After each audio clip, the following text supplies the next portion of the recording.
This is the time of waiting. This is the time of darkness. This is the time of coming to birth. Let the jingle bells be silent. Let the glaring lights and the bright colors go dim, for they herald a season that is not yet here. This is the time of turning inward. This is the time of longing. This is the time of preparing. This is the time of waiting. What do you long for, O my soul? What do you long for? Nothing the eyes can see, nothing the hands can touch, nothing the ears can hear. What do you long for, O my soul? Where will you find it, O my soul? Where will you find it? Deep, deep, deep down in the dark, in the silence beyond all words, beyond all thought.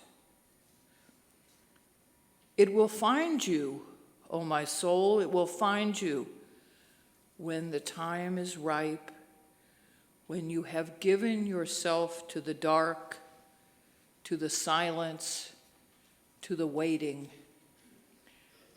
This is the time of waiting. This is the time of darkness. This is the time of coming to birth.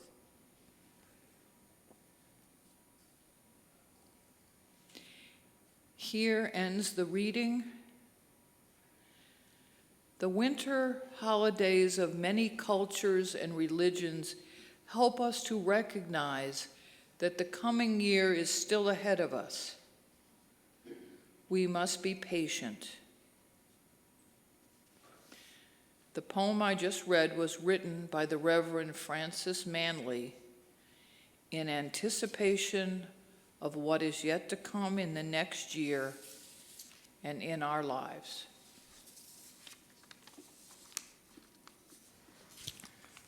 Let us turn inward now for a few moments of meditation.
The words for today's offering come from Matthew 5:23. So, when you are offering your gift at the altar, if you remember that your brother or sister has something against you, leave your gift there before the altar and go first to be reconciled to your brother and sister, and then come and offer your gift. The offering for the support of this church will now be given and received.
In many cultures across the world and through the centuries, it has become a cherished tradition for families to gather in the winter. It is a time for older and younger generations to catch up on each other's lives, and also a time for the eldest generation to meet members of the very youngest who may not even be walking or talking yet. These gatherings appear prominently in the popular imagination as illustrated by such artists as Norman Rockwell. We hope that these gatherings will be as told in innumerable holiday stories, that we find a little bit of that which we hope to experience at this time of year.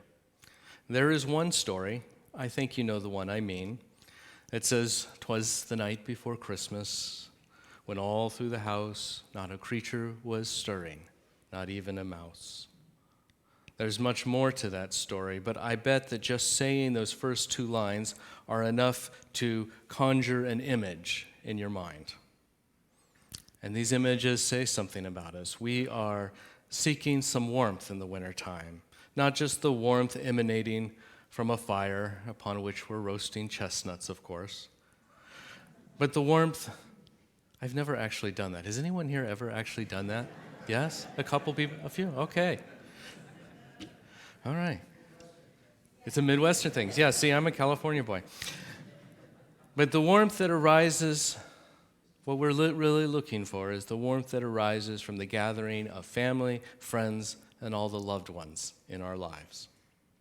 But when we are honest with ourselves, we recall that the wintertime is so very cold. The north winds blow, banks of snow drift, the firewood is soggy, and things don't always go according to plan when we gather with our families. It is so very rare that the scene in your living room or mine looks anything like a scene painted by Rockwell. In fact, few families, I think, seem to resemble our romanticized notions. So I'd like today to celebrate the whole spectrum of families. We have blended families and families with adoptions or blessed by a miracle of science. We have multiracial and multi-faith families. Among us are those who have lost much of their families over the years. In this era, we also see families with two dads or two moms. We see people estranged from their families of origin who have then created families of choice with which to rejoice at this time of year. and so many other possibilities that I cannot possibly name them all.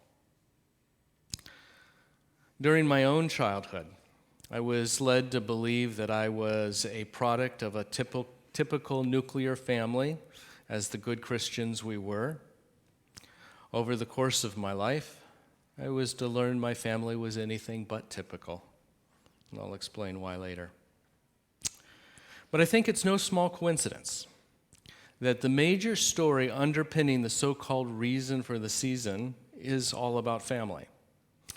With the ringing of bells in the church steeples, with whispers in many a manger, is told the story of a child being born.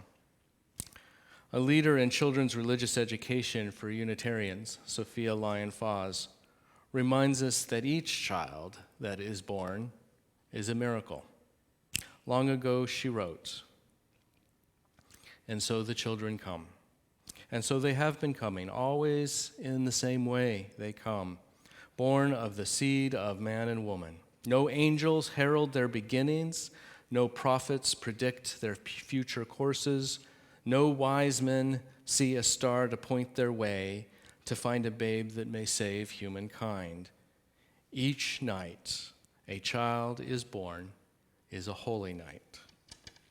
Fathers and mothers sitting beside their children's cribs feel glory in the wondrous sight of life beginning. They ask, when or how will this new life end, or will it ever end? Each night a child is born is a holy night. Indeed, while the world may trumpet the birth of this child born in the Nativity, or that child born to some royal family, so it's news around the world, and yet, is it not true that each night that any child is born is a holy night? I think so. The season of winter brings to mind so much more about family and also about ourselves. Some might see this season as a quiet time, good for introspection and reflection as well. So allow me to wax poetic. In our earlier reading, my colleague, the Reverend Francis Manley, wrote, "This is a time of waiting, a time of darkness, a time of coming to birth." She was speaking about one of our greatest mysteries, and by mysteries I mean a spiritual experience that we cannot fully articulate when speaking aloud. The poem conjures in my mind the vision of a baby growing in a womb. Perhaps that baby was me or you. It is a place of darkness, and yet this is not a scary darkness at all. This is a place and time in our lives in which we're held in a place of safety where we are free to grow. We have nothing to do but to wait for our birthdays. A day of tears and joy for some. For others, the day may be more full of fear or anxiousness. Perhaps it was this way for my own family. If there's one message today, it is that families come in all shapes and sizes and configurations. My own birth, to tell a little bit of my story, was the product of teenage passion, which I think later turned to anxiousness and fear. My parents were 16 and 17 years old when they got pregnant with me. They were unprepared for parenting and marriage and perhaps much of adult life. And yet all that was thrust upon them whether they were ready or not. When I was born, I had the surname of Ellis from my birth father. My parents only stayed married for a year. They were never right for each other. He had an addictive personality, not always healthy, and that continues to be true. But by then, my mother had met a friend of my father, and they later married, and he adopted me. My surname became Goodman when I was 3 years old. Recall, I described my family as being a nuclear and devout family. Also, the Sophia Lyon-Foss poem saying all babies come to us the same way, well, that's not always precisely true. But why the fairy tale? Why the fairy tale about my origin and the early years of my family? It seems that my adopted father felt it was important that I see him as my parent, so they never told me that I had another father or that I had been adopted. Part of this, I think, was due to the fundamentalist teachings about the supremacy of the father and husband with a strong father dynamic being prescribed. Perhaps it was only natural that I would later find my way to the UU community with all its inherent protest of authority figures. I too find myself protesting perceived authority figures, and that goes way back to my childhood when I felt like a black sheep in my own family. My origin story was known to almost all of my relatives, including cousins who were younger than me. So I felt like I was treated like an outsider in ways that did not make any sense to me at the time. Well, anyway, I was not to learn about all of this until I left for college. When I finally found out by letter, all alone in a new place where I didn't know hardly anyone, I felt like the rug had been pulled out from under me. My life came apart at the seams, unraveled like a knit sweater, because I no longer knew who I was or where I belonged in life. Although I'm pretty close with my closest relatives now, I went through a period in the early 90s, my young adulthood, in which I felt adrift, unanchored, not a part of any family. I felt like I didn't know who I was. Struggling with my gay identity at the time probably was not helping either. I felt shut out of my very religious adopted family. In an odd turn of events, I'd been cut off from my birth's family throughout my childhood, and I became cut off from my adopted father's family in a long period of my adulthood. It was during this period that I changed my surname again to Walker after my mother's side of the family. After many years of work to repair relationships, I feel connected again to some of my family. Not all, but some. The most amazing part for me has been changes in my relationship with my adopted father. The man I had perceived as perhaps domineering and a tad out of touch with his patriarchal views, he left behind his church. Somewhere along the line, I think he realized he had to make a choice between his church and his family that included both a gay son and a gay daughter. People change, and my fundamentalist Baptist father has become an unchurched universalist, lowercase u, and very devoted and supportive of his kids. In the years immediately after my life fell apart, in that time of waiting, time of darkness, time of coming to birth, I found myself, as Frances Manley describes in her poem. She continues, "Where will you find it, O my soul? Where will you find it? Deep, deep down in the dark, in the silence, beyond all words, beyond all thought. It will find you, O my soul. It will find you when the time is ripe, when you have given yourself to the dark, to the silence, to the waiting." I found the deepest part of my soul as a self-reliant and strong human being. After some time, I learned that what I thought was my independence was really interdependence.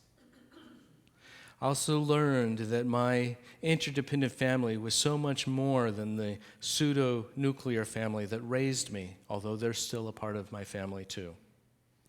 Out of necessity, I had to learn to build family, a chosen family, to fill the void that was left when some parts of my family could not accept the gay, pagan, hippie child that was not really blood related to them in the first place. So many others stepped into that void, helped me to reclaim myself, helped me to find my way out of the darkness. And these special people in my life continue to be an anchor, a family, throughout the trials of life I've encountered over the years. And for this, I am grateful beyond my ability to really say aloud. A gratitude beyond all words. A love beyond all outward signs. And a peace that transcends all the complicated history of families. So this is what I am celebrating this holiday season. And I hope these things for you as well. Blessed be.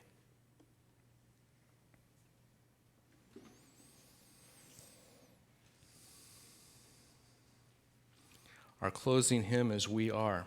It's 1051 in the Teal Hymnal. I invite you to rise in body or in spirit.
Each year, the seasons pitch into darkness.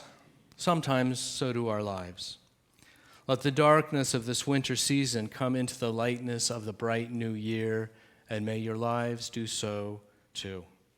May this season of winter silence be not an end, but a beginning, as we move towards the springtime with all of its budding new life. May it reside in your heart and in your soul, and be the best part of you for all your days and years to come. May joyfulness and holiday good cheer be infectious like a child's laughter. May you be filled with happiness and love, and may you share that widely. Thus may you be blessed with all you need this year. May it ever be so, and blessed be you all. Go now in peace.